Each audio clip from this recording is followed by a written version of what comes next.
to maintain the scene security of the body prior to Captain Kitchen's arriving? You aware of that? I'm not aware of that. Okay. So it was Captain Kitchen's scene, but it was Deputy Heyungs that was disciplined, not Captain Kitchen's. Is that correct? I know the sheriff talked to Sgt Heyungs directly. Okay. All right. I want to go back and let's take a look at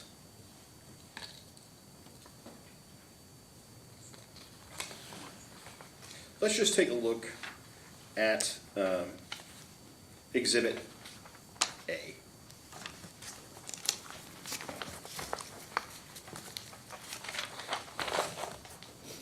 Do you have that? Yes, sir. That is the email that then Detective Heyungs sent to you on July 12, 2024? Yes. Okay. And you'll agree with me that in this email, well, let me ask you a question to lay the foundation here first.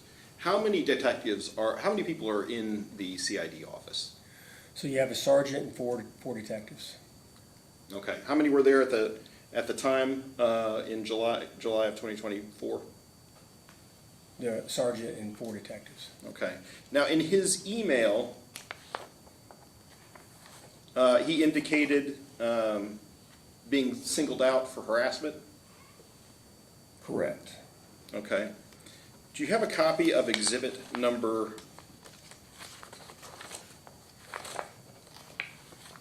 Just a second.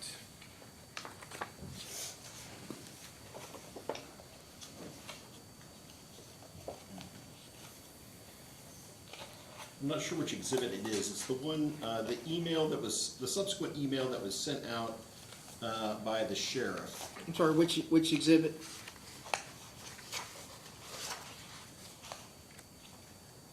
I was thinking it was like 9.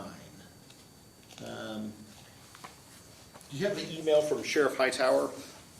No, it's exhibit number 1, excuse me. Exhibit number 1. Yes. Okay? So the first sentence of that email that he sent out on July 17, 2024 was as follows. I have received a, quote, hostile work environment complaint related to Sugar Maple Square and working relationships among CID. Okay? You see that? Yes, sir.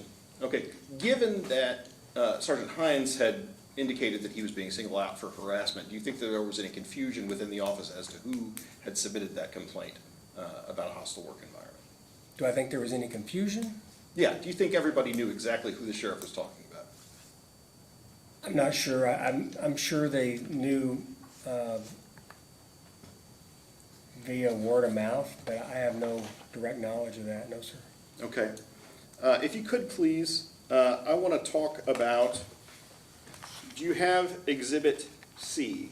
That is the sheriff's notice of intent for termination, Deputy Mark Heyungs. You have that? Yes, sir.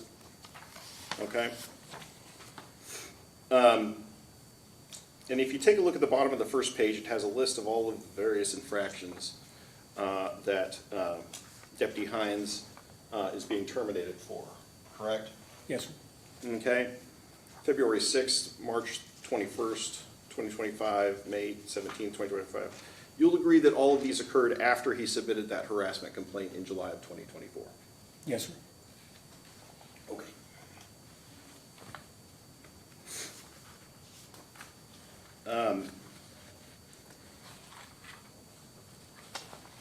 And he did this within the chain of command, correct, when he submitted that complaint? He did. Yes, sir. Well, he did not go to Evan Cook, but on this type of complaint, I had no issue with him coming to me directly.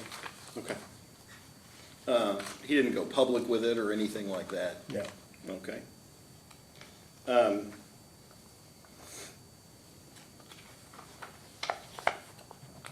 If you could please turn to Exhibit, let's see.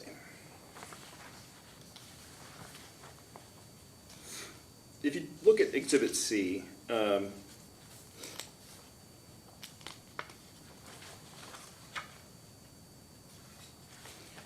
actually. Let's take a look at Exhibit E.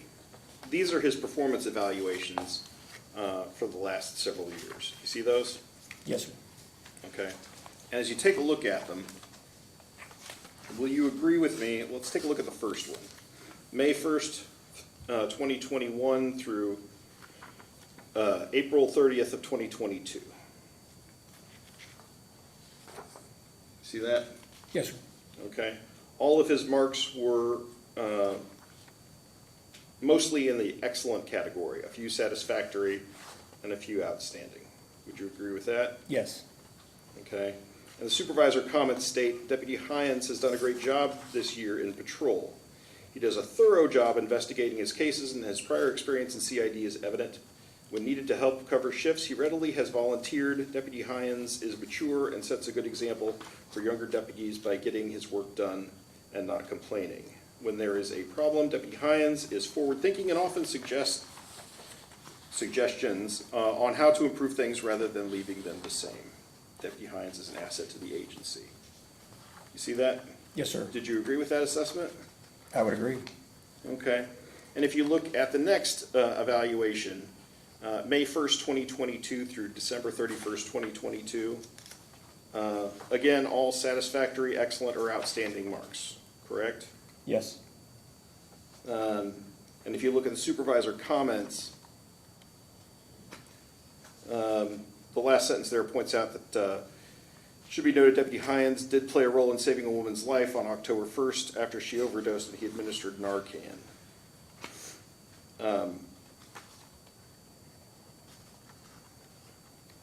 Well, I guess let's talk about these comments generally. Deputy Mark Heyungs came to the agency in August of 2021 with several years of military police background. Deputy Heyungs has been an asset to the agency. He completes reports in a timely manner, with some being completed on his off time that he is not behind at work. He is a very thorough investigator on calls for service and handles them all with care, as if his own family, it was his own family that was the victim. He works well with other employees and takes directives from supervision fine. Do you agree with that comment that he worked well with the other employees, and takes direction fine? Yes. Okay. But after he was transferred to the detective division, he did not. He had trouble being a sergeant. I'm sorry, say it again. Well, these issues all arose after he moved over to CID Oh, I and then see. promoted to sergeant. Yes, he did have trouble with CID. Okay. And if you look at the next evaluation, January 1st, 2023 through October 31st, 2023. Again, all marks satisfactory, excellent, or outstanding, correct? Yes, sir. Okay.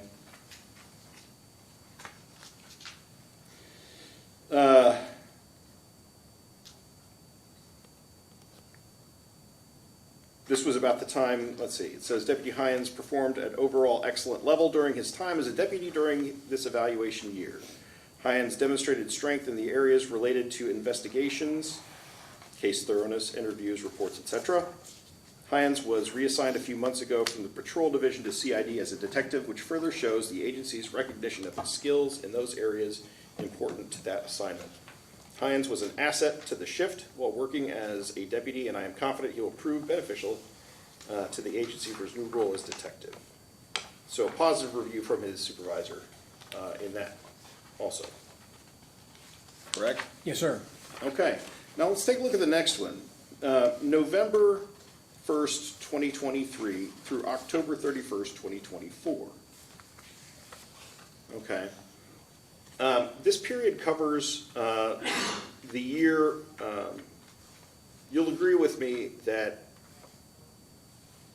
in the middle of this evaluation period would have been when then Detective Heyungs had submitted his complaint. Yes. Okay. In July of 2024.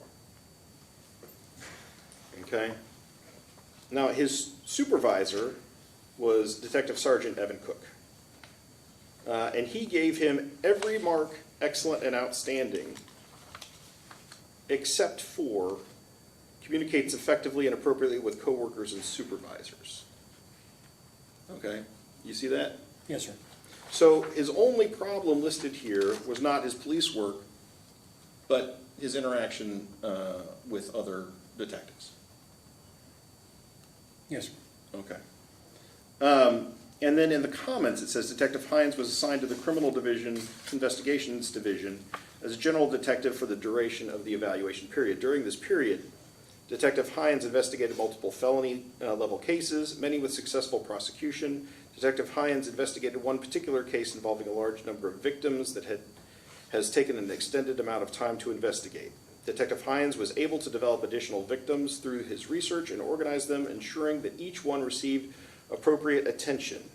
After gathering information, he collaborated with some of our federal partners to ensure the best outcome for prosecution. During his time in CID, Detective Heyungs has worked to maintain a good relationship with patrol deputies, but should continue to improve on effectively communicating with direct co-workers to sustain a good working relationship. Detective Heyungs is a valued member of the WCSO and CID team. See that? Yes. So you'll agree with me again that there's no problems here listed with his police work. It appears to be outstanding.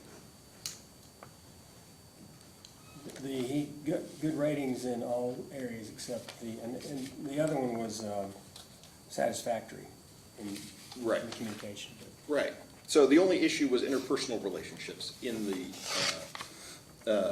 CID, among the He detectives. got the lowest rating on that one, but it was still satisfactory. Okay. If you could please, take a look at, you have Exhibit F? Yes, sir.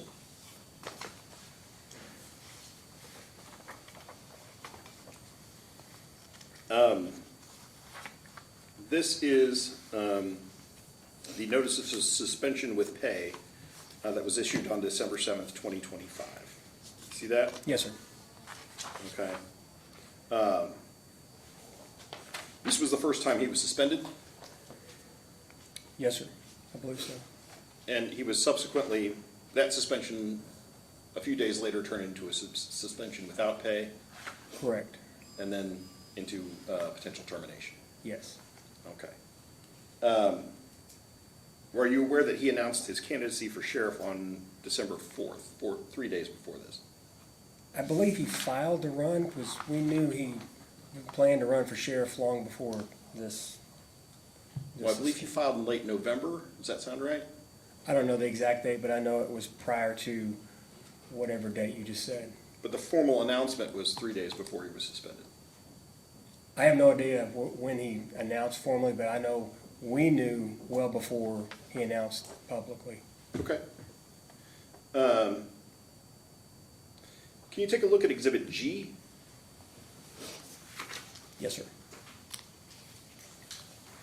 This is a notice of determination by the Kentucky Office of Unemployment Insurance. Yes, sir. When he was suspended, when his suspension turned into a suspension without pay, you're aware he applied to see if he could get unemployment during the period he was going without pay. Yes. Okay. The Office of Unemployment Insurance conducted an investigation, and, well, generally you're aware that for termination for cause, you can't collect unemployment insurance, but for other terminations, you can. Is that your So- understanding? I don't have a whole lot of in-depth knowledge of the unemployment insurance, but I do know that if you have misbehaved or there's been misconduct, then you're potentially not eligible. Okay. Well, according to this determination by the Office of Unemployment Insurance, it says, in accordance with Kentucky unemployment insurance law, the office has determined the claimant is qualified, payable to receive unemployment insurance benefits in regard to the above listed issue. And then under findings, it states, the claimant was suspended for alleged misconduct. The findings of fact do not establish the claimant's actions constitute misconduct. The suspension was for reasons other than misconduct connected to the work. You see that? Yes, sir. Okay.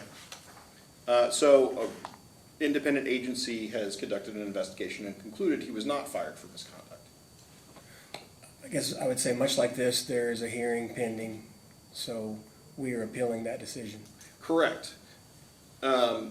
As of right now, the Office of Unemployment Insurance has decided that he can collect unemployment during this period when he's, being suspended without pay, but you guys have decided to appeal so that he cannot, correct? We do not feel he should be eligible for insurance because he did have misconduct on this job. Okay.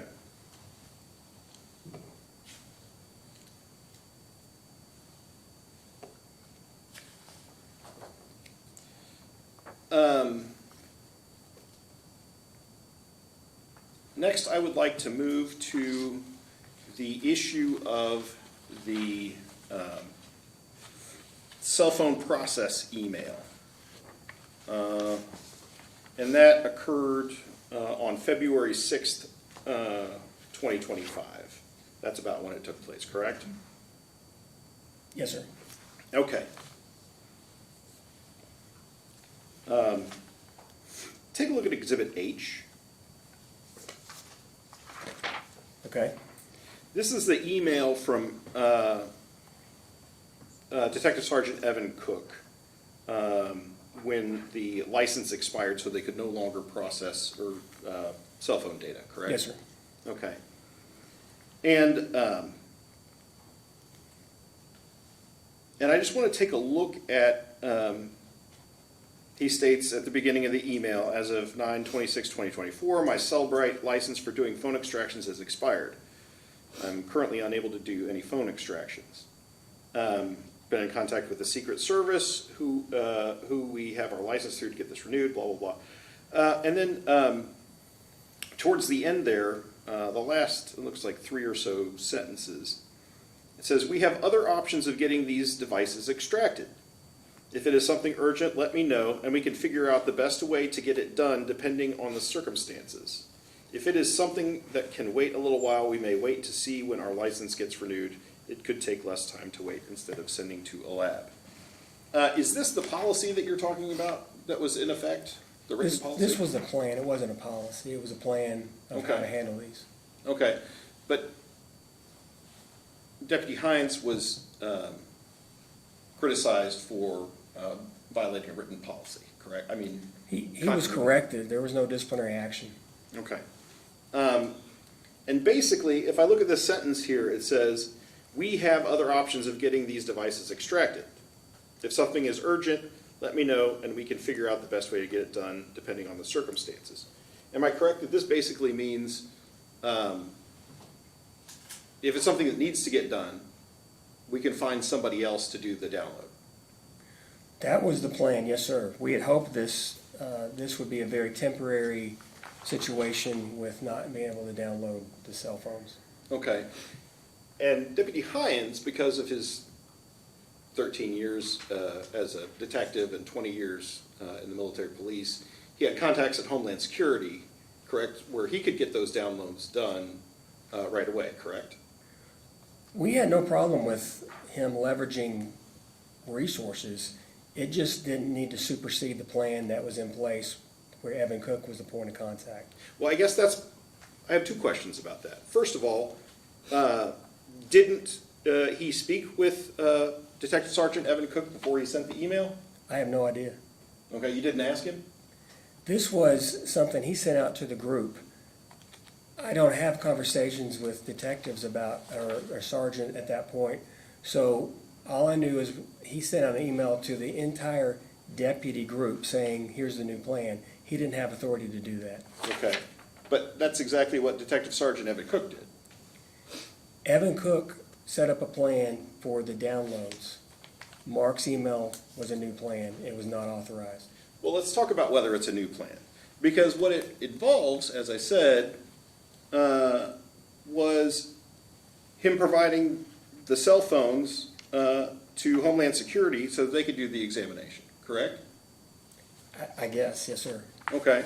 Well, how is that inconsistent with, we have other options of getting these devices extracted. If something is urgent, let me know, and we can figure out the best way to get it done. So in Mark Heyungs' email, he says, let me know, and that implies he is now in charge of the cell phone downloads and arranging for those to be taken care of. He did not have authority to do that. Okay. When you say that, but you don't know whether or not he asked Detective Sergeant Major Detective Sergeant Evan Cook, if he should send out this email. So to do this. if he had done something like that, that should have been communicated. It was not. Okay. Who's in charge of the cell phone extractions? The data extractions? Then or now, or what do you? Then. So Evan Cook was the triage. He couldn't download them. He basically would triage them and determine who was going to do the work. But he was the person who had been doing the work up to that point. Correct. Okay. So he was the one deciding where to get the phones processed? Yes, he would divvy out the request for assistance. Okay, so assuming Deputy Heyungs talked to him first and got his approval to go ahead and send out that email, this didn't contravene the policy at all. So if that had been the plan, my preference would have been for Evan to say, I'm still the point of contact, but now we have HSI as another partner that we can lean into. And so I did not want Mark, even if he had had a conversation, to send that out. He did not have authority to do that. It was confusing. Right, okay. So, so if Evan had the authority to approve that, but it needed to be notified up the chain, is that correct? So if there was going to be a change to this plan, it should have been communicated up the chain, yes, sir. But Evan didn't communicate that to you? Nobody communicated anything to me. All I knew was that Mark sent out an email saying now he's the point of contact and that the old plan was somehow null and void. That's how I interpreted it. So this was not a disciplinary action. This was a correction. This was a failure on him to communicate whatever the circumstances he felt he was justified in doing. It's no problem to have another resource. That was a good thing. His failure to communicate effectively was a bad thing. Okay. You say it wasn't a disciplinary action, yet it's listed among the various reasons why he's being fired, right? It was part of the totality of the circumstance, and at the time, it was not a disciplinary action, but it definitely was noted that he had this long list of things that he had failed to do properly. Okay. Was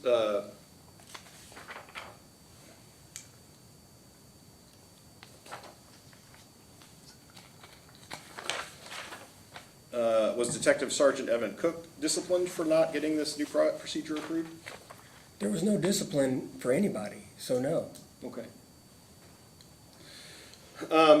Next, I want to talk to you about the next thing that's listed as a reason why Deputy Heyungs is being fired. Let's see.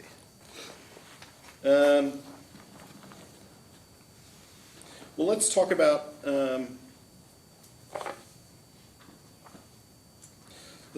yard sale well, let's talk about the foot chase. So I'm a little unclear. Am I correct that Deputy Heyungs was going to pull somebody over, but the guy stopped, ran out of his car, and he was pursuing him on foot? Is that correct? Correct. Okay. And what exactly is it that he did wrong in that scenario?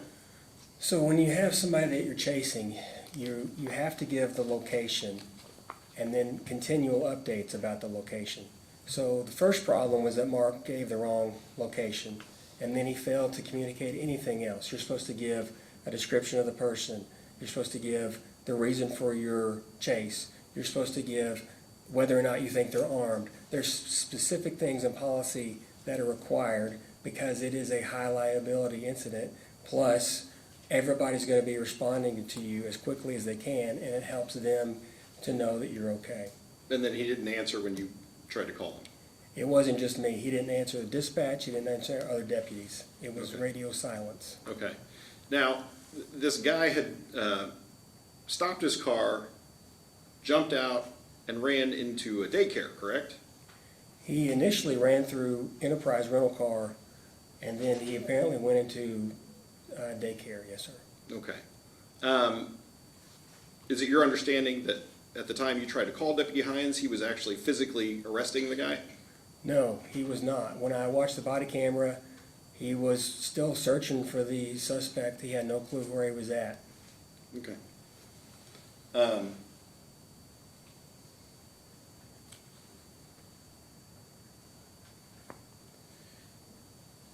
So he misidentified a street. And then what additional information was he supposed to give out? The description, whether or not the person was armed, he needed to give ongoing updates on location. So for example, if he was at Russellville Road and Emmett, now he's crossing the tracks, now he's on Clearview. So the deputies know where to set up the perimeter, because you can't outrun the radio. But if the radio is not utilized, you're losing that advantage. Is there ever a lot of radio traffic that makes it hard to communicate? Say that again? Is there ever a lot of radio can traffic that be. makes it hard to Yes, sir. communicate? Okay. You indicated that lots of people were paying attention to this. Were there other people speaking on the radio at the time? Yes. Okay. Would that have made it potentially difficult to communicate? It could have, absolutely, but when I watched the body camera, that was not the problem. Okay. Next, I'd like to talk to you about the yard sale investigation. And I have some questions about your initial direct examination. I believe you said, I want to clarify a couple of points. So Deputy Heyungs observed a yard sale going on, saw multiple still in their package original products, and had suspicion, wondered if perhaps they had been stolen. Is that generally it? That's my understanding, yes, sir. Okay. Did he walk up to the house to speak to somebody to ask about it? Yes, Okay, so there was a sale going on, open to the public. Okay. Would you agree that the Fourth Amendment analysis generally relies on whether or not there's a reasonable expectation of privacy? yes, I would agree. Okay. So if you're having a yard sale, probably not a lot of reasonable expectation of privacy.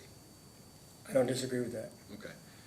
So, and then I want to make sure we're clear on who he was talking to. He did not speak with the homeowner. The person who was there was not the homeowner, correct?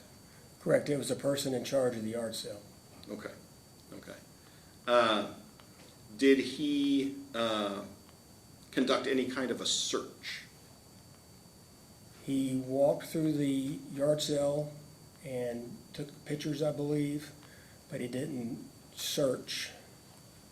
Well, there's a lot of references in the disciplinary materials about, him being on the curtilage of the property, like the porch, where people would still expect to have privacy.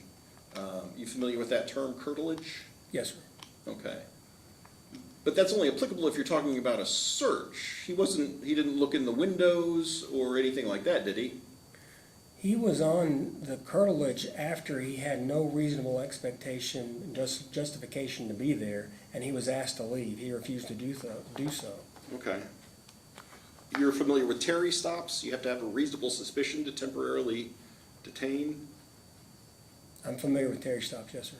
Okay. You don't have to have probable cause, right? So I guess the Terry stop and this yard sale investigation, I don't think are the same thing at all. I just don't. Okay. Well, let me ask you this. You described the conversation he had with the boyfriend, not homeowner, as being contentious, I think was the word you used. Maybe it was confrontational. I think you said contentious. Was Deputy Heyungs being contentious, or was it just the individual? Deputy Heyungs did not use any sort of profanity. He wasn't rude, but he still violated the person's constitutional rights. Okay. Well, I was just curious why you described the conversation as contentious when it was really just one individual who was being contentious. Well, I guess then maybe I should clarify. The gentleman whose rights were being violated became upset that his rights were being violated, and he asked repeatedly for Mark Heyungs to leave his property, and Heyungs refused to do so. Leave not his property. Leave the property he was in care, custody, and control of. Okay, thank you.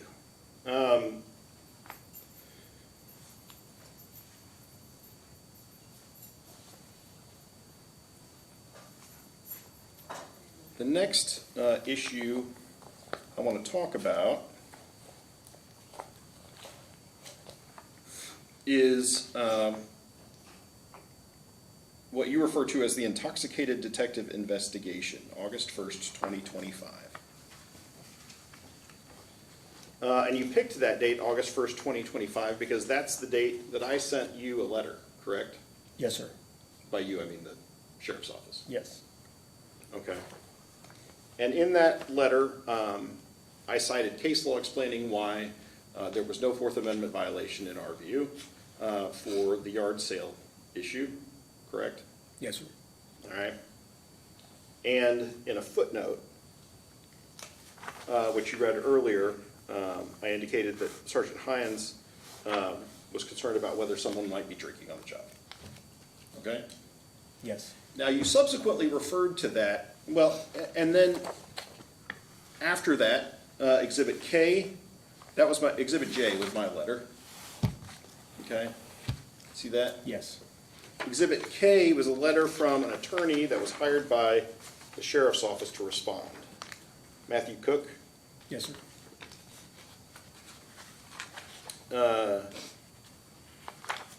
Just as kind of a side note, if you look at the Exhibit K, I had argued that the office had not complied with the procedural requirements of KRS 15520, and you see at the bottom, that paragraph at the bottom of page, of Exhibit K, first page. Yes.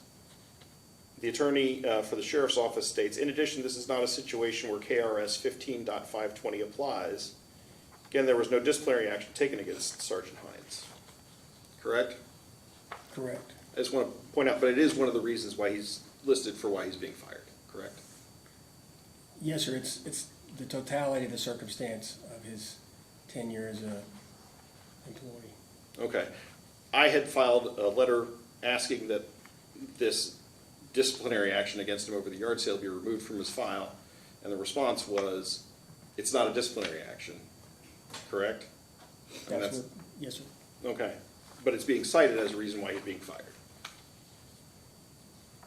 Yes, sir. It happened, and it was part of the reason that he should not be an employee. Okay, and then the last paragraph of this letter, Exhibit L, or Exhibit K, excuse me, talks about, says, quote, lastly, the allegation made in footnote 1 of your letter requires further inquiry. Specifically, footnote 1 states, quote, one of the detectives also was frequently intoxicated on the job, and sick, issue which Sergeant Heyungs did not formally report for fear of further retaliation. This allegation is a very serious one which requires investigation by the department. As such, your client will receive a 48-hour notice this week regarding the allegation, and thereafter will be asked to provide further information regarding this allegation. You see that? Yes, sir. Okay. Had you seen this email that I sent in response, Exhibit L? Yes, sir. You'd seen that before? I believe so, yes, sir. Okay, the very last paragraph of that email. Can you turn to that? Yes. Where I state, on an unrelated note, I must apologize for an error in my original letter based on my misunderstanding. This is me speaking.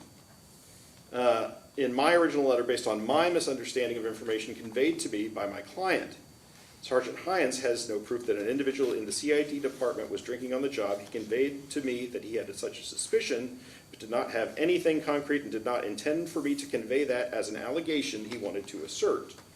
He intended that to simply be a confidential attorney-client communication, which I misunderstood. That was my mistake. You see that? Yes, sir.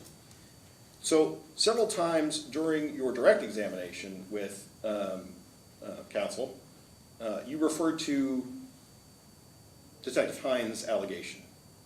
But it wasn't his allegation, was it? It was his allegation. He said he was suspicious. No, I said he was suspicious. I'm assuming he told you that. Right, which I said was not intended to be conveyed. So I guess my question is, you're disciplining him for something that I said. There was no discipline for this investigation. No, but he's being fired for it. It's part of the totality of the circumstance of why he should not be an employee here. Right. So his poor judgment was, I'm not clear, in hiring me as an attorney? He apparently willfully shared false information with you based on a suspicion, based on cologne use, that I interpreted as him besmirching people's character for no good reason. Which he believed was a confidential attorney-client communication and would never be revealed to anyone. However it got to us, it got to us. Okay.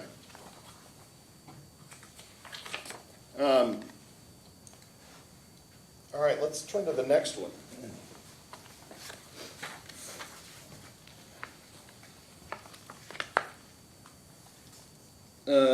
Failure to notify. Okay.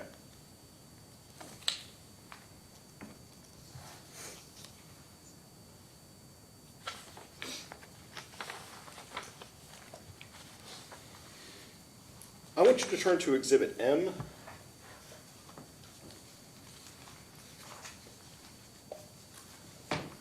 This is the Sheriff's Office counseling / specific contact report related to this incident. It also lists numerous other incidents. I believe. Hang on a second. Actually, excuse me, not, the first couple of pages is not. It's, look at the third page. It looks like two of these reports got attached together. Are you with me? Page 3 of Exhibit Yes, sir. M? Okay. And just to clarify, the situation involved someone misidentifying someone with the same name, an indictment essentially being issued against the wrong person. Two people with the same name. Is that it? Yes, sir. Okay. And just to clarify for the record, it wasn't Sergeant Heyungs that did that, correct? No, he just failed to notify the chain of command. Okay, we'll talk about that. It was, well, we don't need to talk about who it was.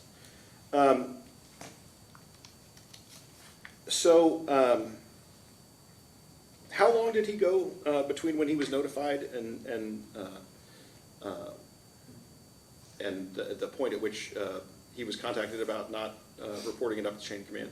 He was notified on the evening, and it was the next day that we became aware of this and asked him about it. Okay, so let's start with, it was less than 24 hours. Would you agree with that? Approximately, yes, sir. Okay. And if you look at the third page of Exhibit M,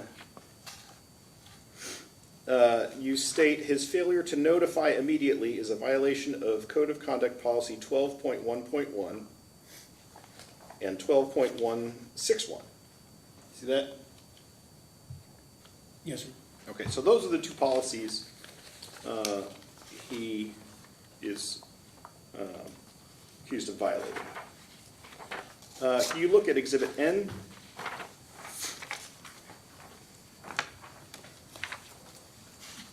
Exhibit N is a bunch of different policies of the Warren County Sheriff's Office, just excerpts from the Policies and Procedures Manual. Can you take a look at General Policy 12.01?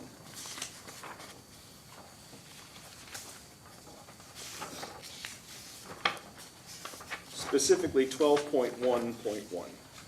Yes, sir. I'll give you a minute to get there. I got it.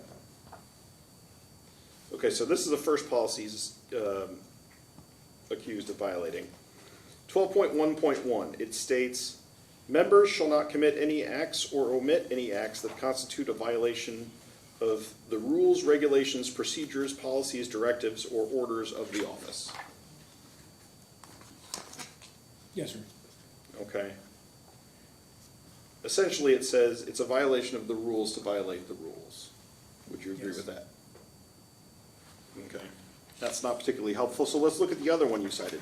12.1, I believe it's 61.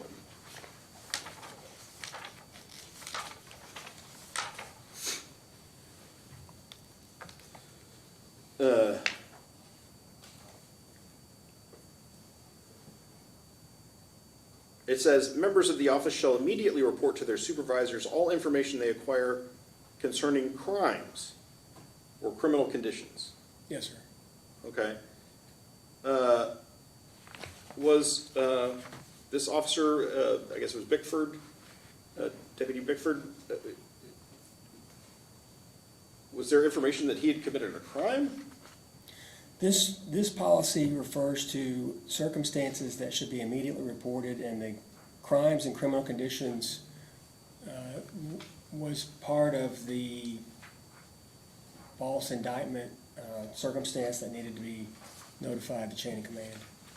Okay, because it involved a crime, there was an indictment, it should have been reported? It was part of the totality of that, yes, sir. Okay. What do you do what kind of work do you do that does not involve crimes or criminal conditions? You're the police department. So this policy it's a guideline. And so this policy requires that supervisors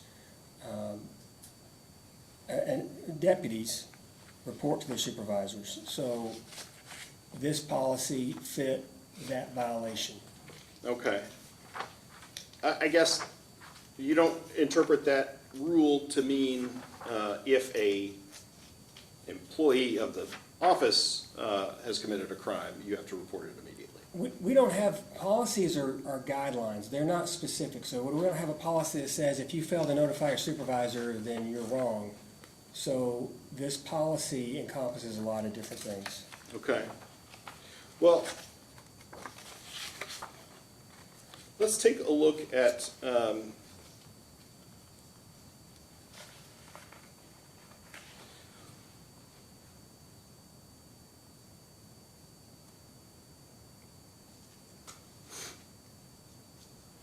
now, I don't suppose you happen to have a copy.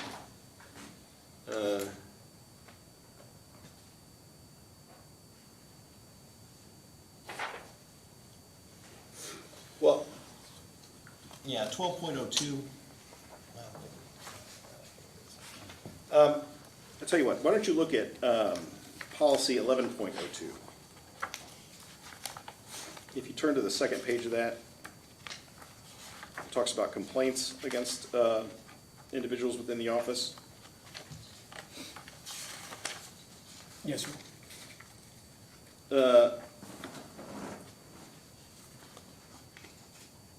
There are three types of complaints: internal complaints, informal citizen complaints, and formal citizen complaints. Does this fall within one of those three categories? A report from the county attorney's office of a mistake? You mean the Commonwealth Attorney? This would be an internal complaint. But the county attorney's office isn't part of the sheriff's office.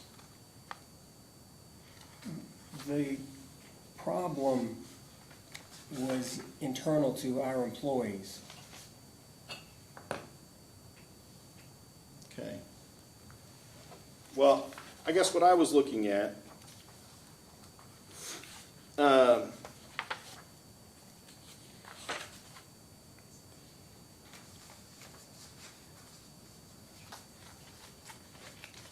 okay.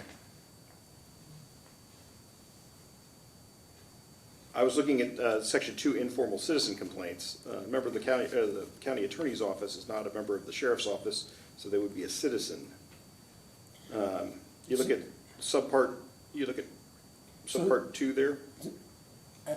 I'm not exactly sure what you mean. So the complaint that we had somebody indict the wrong person, that's internal to us. I don't need somebody to complain about that. If I find out about that, I'm gonna do an internal investigation. Okay, The same way with the failure to notify, that's internal to the agency. okay. But just to be clear, the two procedures that you say that he violated are 12.1.1 and 12.161, correct? Yes, sir. But you agree that Deputy Bickford is not accused of having committed any kind of crime and indicting the wrong person by mistake, same name. He violated the policy pertaining to investigations. Okay.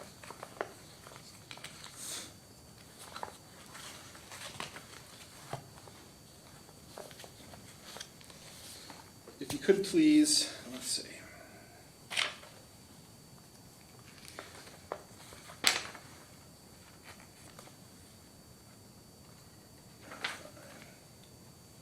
We already talked about the 255 East Heights shooting. We'll skip the vehicle inspection for now. The cell phone issue. The Fourth Amendment issue relating to the traffic stop. Do you have in front of you, well, let's talk a little bit about the requirements under the Fourth Amendment. Is this in taking the cell phone, did Sergeant Heyungs search it? No, Okay, so this is a seizure, not a search, correct? I would agree. Okay.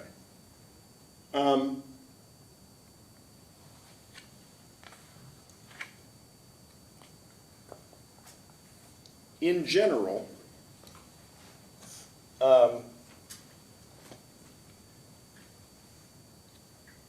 property cannot be seized without a warrant. Would you agree with that? You can also consent. Yes, sir. Well, that's my second question. There are exceptions to that rule. Numerous exceptions, correct? Generally, I mean, there's always case by case, but I think the warrant and consent are the Okay, two most common. okay. You watched the video. Yes, sir. Okay. He asked the man for his phone, and he gave it to him.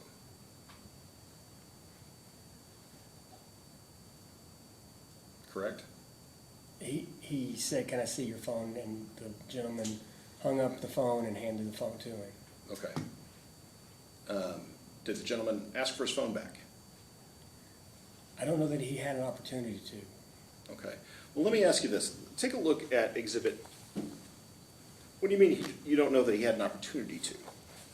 He said, "I'm gonna hold on to the phone for a second," and the next conversation about the phone was, "I'm sending this to another agency." Okay. But you agree that consent is an exception to the requirement of having to obtain a warrant? Yes, sir. Okay. Consent is applicable unless it's coerced? Is that, are you asking me a question? Yes, I'm asking you if that's your understanding. So I would agree with that. Okay. Are you saying that the consent was coerced? I would say that the consent is questionable. Okay.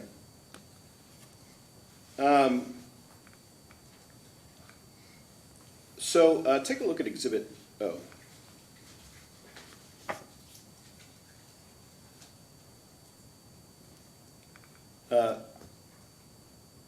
This is the summons, or not summons, yeah, the criminal summons, complaint and summons, that popped up when Deputy Heyungs pulled over this gentleman, Daniel McCurry. Correct? Yes, sir. Okay. And he served this summons on him, correct? Yes.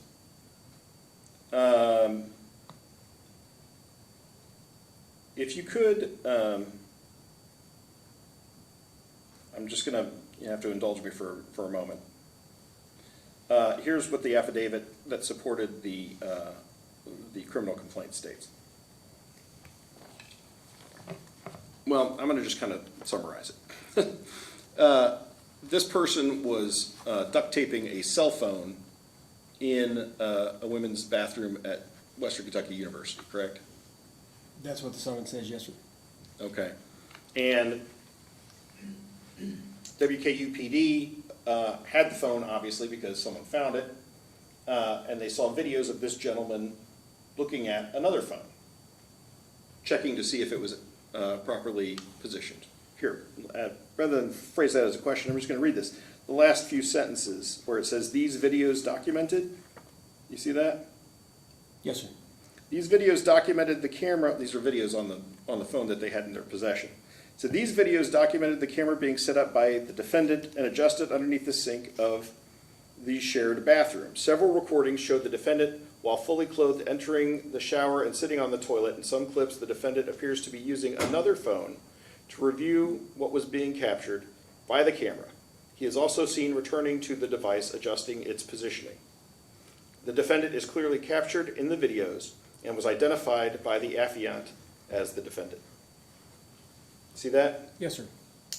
Okay. So they have the phone that was found in the bathroom. And they could see him checking, using another phone, whether or not,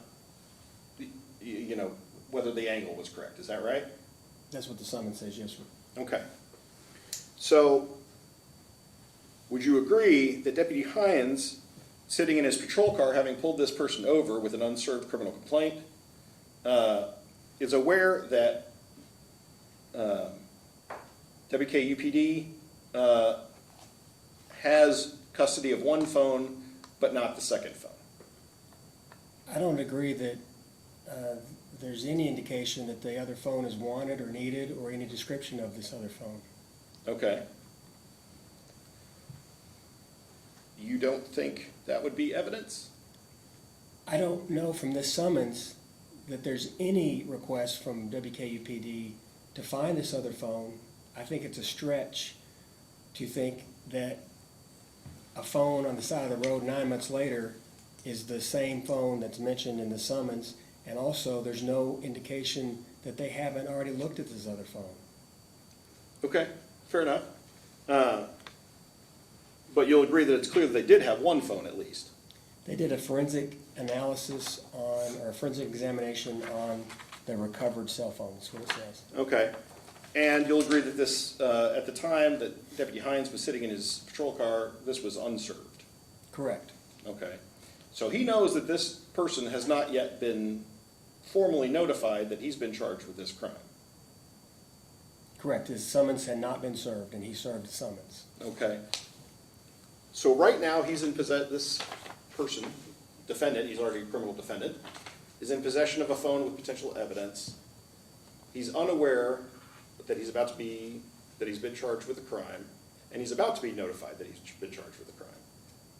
Would you agree with that? I think it's a stretch to assume that the phone in his possession has anything to do with the phone that's mentioned in this criminal summons. Right. So you would probably want to contact Western Kentucky University PD to ask if they want it. I would at least do that before I see it, yes, sir. Okay. Could you turn to Exhibit P? We're still on this topic. Can you look at Exhibit P? Yes, sir. This is the statute that relates to criminal complaints and the issuance of criminal summonses. And before I read it, we talked about warrants generally being needed for seizure of property. One exception being consent.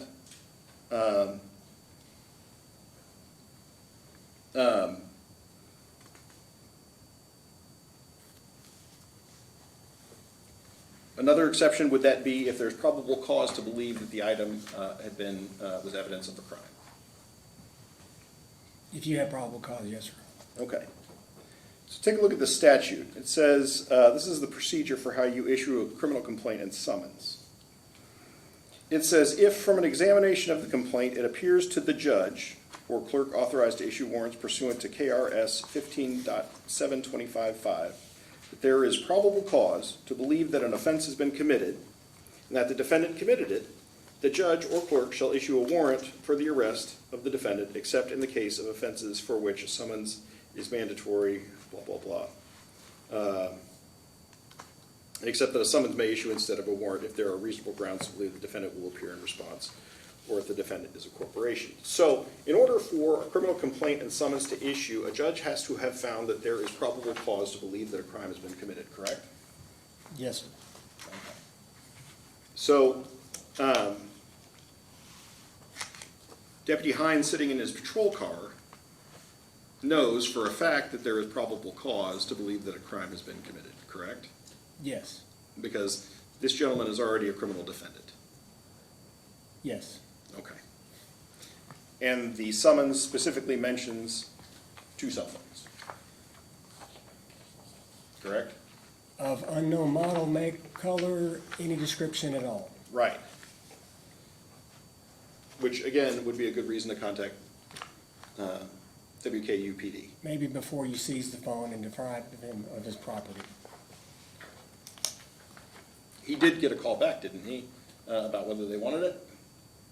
They were confused about what they were even talking about, but yes, sir, they did receive a answer from WKUPD. Well, let's talk about that. Who was the dispatcher that Deputy Heyungs spoke to on the call, asking them to contact WKU?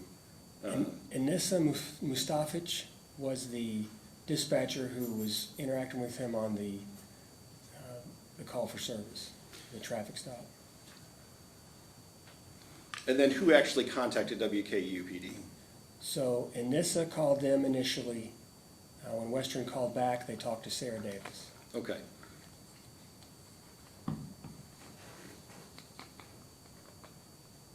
Okay, so you have Deputy Heyungs, who the dispatcher knows is at a traffic stop, knows that there's a criminal summons that's about to be served.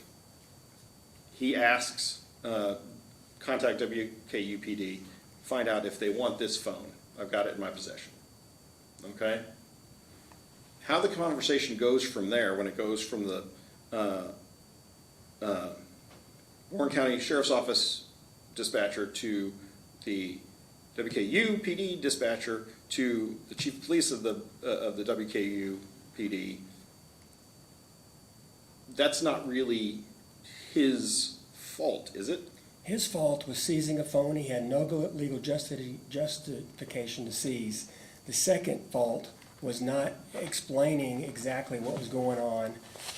And I think the third fault was showing up at WKUPD with the phone and having a conversation with them about this phone. In my opinion, WKUPD should have said, you seize the phone, it's yours. Okay. Well, let me ask you this. This summons is just for attempted voyeurism, correct? Correct. Okay. That's a misdemeanor? Yes. Okay. If actual successful capturing of images of people without their consent, women without their consent, were on this second phone that he was using, that would up it to a felony, wouldn't it? If there were images on there, which he had no clue whether or not there were, it would be. Well, we'll never know, will we? Because they gave the phone back to the defendant. Because it was seized illegally.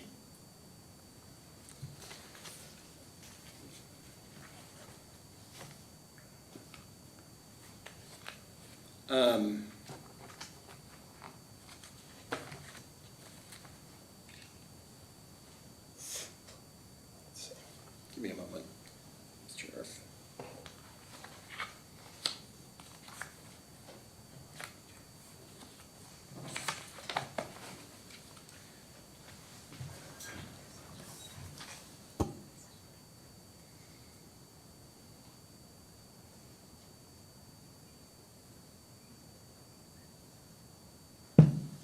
No further questions, thank you. No redirect. We have no further witnesses. We'll pass. All right, you may step down. Sir, Do you need, I think he needs to leave those in case anybody Yes, else, do you mind yeah, if you if I- could please leave those. Does anybody need a 5-minute break? Kevin may. You need- Yes. Let's take a recess for about 10 minutes, and we'll reconvene at 3:41. Okay. That's yours. You're welcome. Do you need- I know. Oh, that's fine, but there's.